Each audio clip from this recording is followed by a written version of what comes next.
Assalamualaikum warahmatullahi wabarakatuh. Baik, ke video kali ini kita akan membahas tentang penerapan deret dalam ilmu matematika ya. Sebelumnya kita sudah belajar deret hitung dan deret ukur di pertemuan sebelumnya. Nah, sekarang kita terapkan pada ilmu ekonomi. Nah, kasus-kasus yang terjadi dalam ilmu ekonomi itu bisa kita gunakan ilmu matematika, yaitu deret. Yang pertama, Ibu udah bikin bahannya ya. Di sini ada model perkembangan usaha, kita menggunakan deret hitung. Nanti ada model bunga majemuk, kita pakai deret ukur. Nah, nanti ada juga model pertumbuhan penduduk, kita pakai deret ukur. Nah, sekarang kita bahas satu-satu dulu. Yang pertama, model perkembangan usaha diukur dengan deret hitung ya. Nah, deret hitung ini model perkembangan usaha seperti ini, seperti usaha-usaha yang bisa kita estimasikan. Jadi suatu produksi yang bisa kita estimasikan 5 tahun ke depan, 10 tahun ke depan gitu, dengan catatan pertumbuhan per tahunnya itu konstan gitu ya. Misalnya mobil gitu ya, mobil itu ambil salah satu brand misalnya Toyota. Bisa kita estimasikan misalnya produk dari mobil gitu ya, mobilnya kira-kira untuk 5 tahun ke depan dia bisa memproduksi berapa unit gitu. Kemudian juga nanti produk-produk lain seperti produk baju, produk makanan. Jadi bisa misalnya tahun sekarang kita produksi 1000, 10 tahun kemudian mungkin bisa kita pastikan menjadi 100.000 misalnya. Nah, itu kita menggunakan proses deret hitung. Nah, di sini sudah ada contoh soal. Contoh soalnya ada di buku halaman 54 nomor A. Oke ya. PT X memproduksi sepatu. Nah, ini di contoh sepatu ya, pabrik sepatu. Pada tahun ke-5 mencapai 1000 pasang ya, dan pada tahun ke-9 produksinya mencapai 200 pasang. Oke, 200 pasang. Berapakah produksi sepatu pada tahun ke-1 dan jumlah produksi sepatu selama 4 tahun. Nah, di sini anggapannya ini konstan pergeserannya ya. Jadi bisa kita cek dulu diketahui. Oke, bisa kita cek diketahui di sini ke tahun ke-5 ya. Berarti tahun ke-5 kita bisa tulis diketahui ya. Diketahui. Nah, kalau dalam deret hitung itu rumusnya itu ini ya, S N A ditambah A kurang 1B. Kemudian jumlah, Ibu salah tulis di sini ya, JN NA ditambah N per 2 N kurang 1 kali B. Coba dilihat lagi catatan sebelumnya ya, yang ini. Jadi kita menggunakan rumus ini nanti. Oke. Diketahui berarti tahun ke-5 itu berarti S5 ya. S5 adalah 1000. Kemudian tahun ke-9 S9 adalah 1200 ya. Kemudian berapakah produksi sepatu pada tahun ke-1? Berarti ditanya S1 dan S1 dan jumlah produksi, berarti J ya, dan J4G. Kita jawab. Oke, kita jawab. Maaf, ini udah bikin. Oke, kita jawab. Nah, di sini kita harus mencari dulu komponen S1 ya, S1 atau nilai A berapa, kemudian nilai B berapa. Kita bisa gunakan ini seperti latihan minggu kemarin ya, substitusi ya. S5 pakai dulu rumus SN ya, SN sama dengan A ditambah N kurang 1 N kurang 1B. Berarti S5 sama dengan A ditambah N nya 5 dikurang 1 mengkurung B.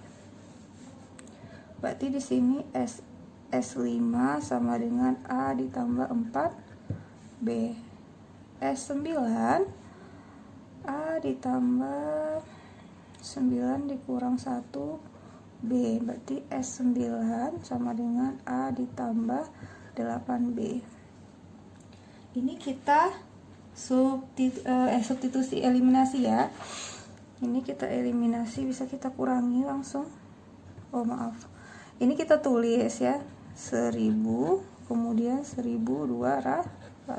Oke, kurangi, ini habis 0 ditambah dikurang 4B, ini min 200 ya. Ini 1000 dikurang 1200 min ya.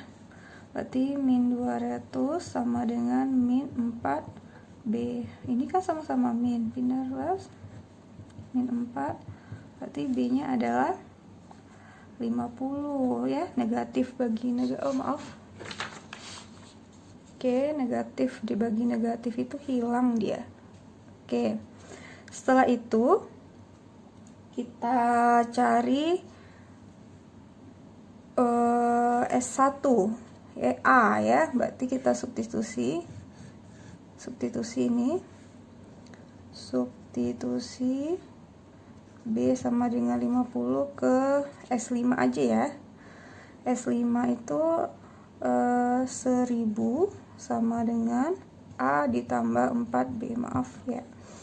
1000 sama dengan A ditambah 4 dikali 50. Oke, 1000 sama dengan A ditambah 200 ya. Bisa di sini A-nya bisa di sini, bisa pindah ke ruas, berarti min A. Kalau di sini kita jadikan di sini saja ya. Nggak usah berubah min. 1000 dikurang 200, berarti nilai A-nya adalah 800. Ini baru komponen untuk mencari A. Oke, ternyata kertas ibu tidak cukup. Oke, ibu tambah di kertas baru ya. Mohon maaf. Ternyata space-nya berlebih. Oke, setelah dapat itu, berarti kita dapat tadi nilai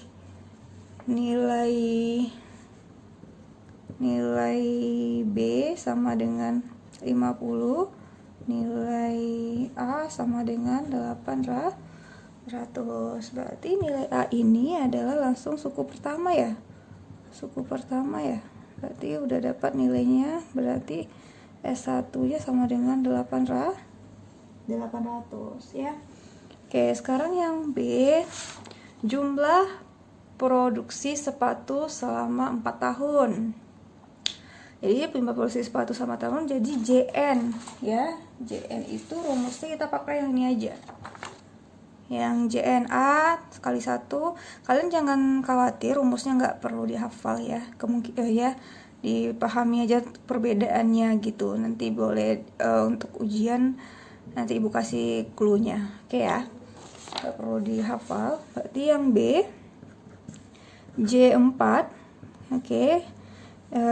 Rumusnya tadi A, kita pakai JN dulu ya. Langsung aja ibu tambahkan rumusnya ya. 4 J4 itu berarti ibu bikin dulu di sini biar gak bingung.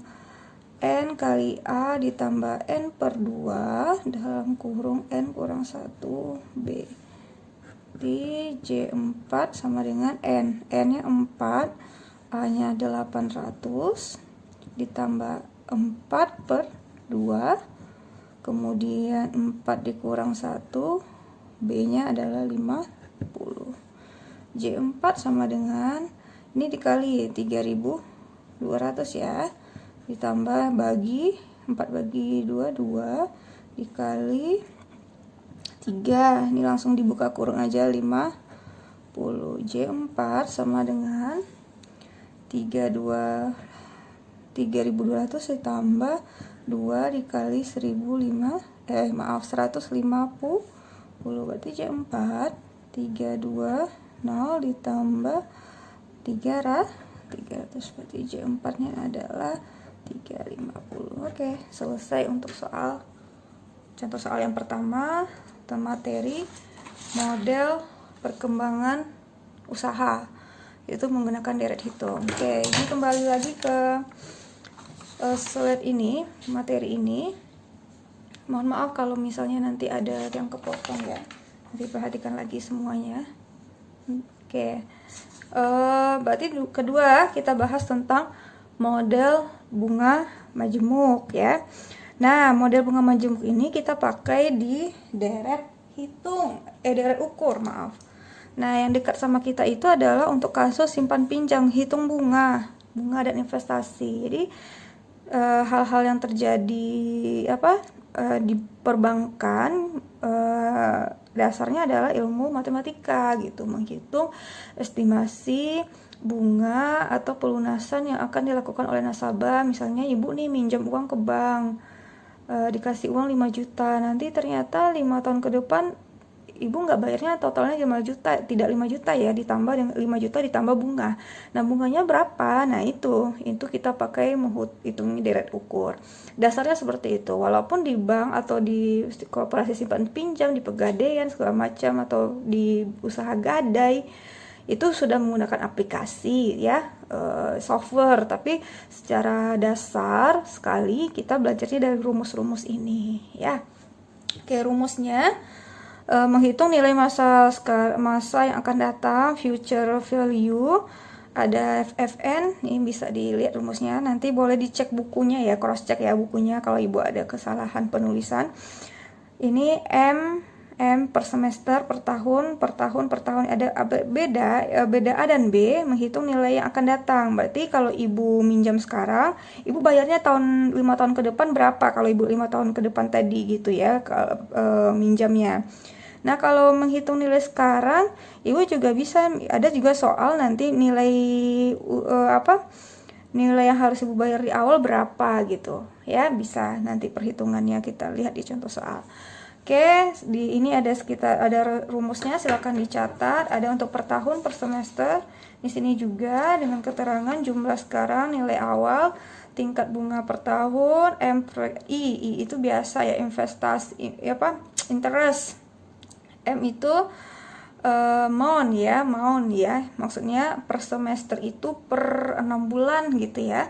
Frekuensi pembayaran bunga dalam setahun, bisa per bulan, bisa per 6 bulan, berarti 2 kali setahun ya. Kalau ada yang 2 kali setahun, ada yang 3 kali setahun ya. Kemudian F jumlah barang jumlah yang akan datang atau jumlah yang akan kita bayar, N adalah jumlah tahun.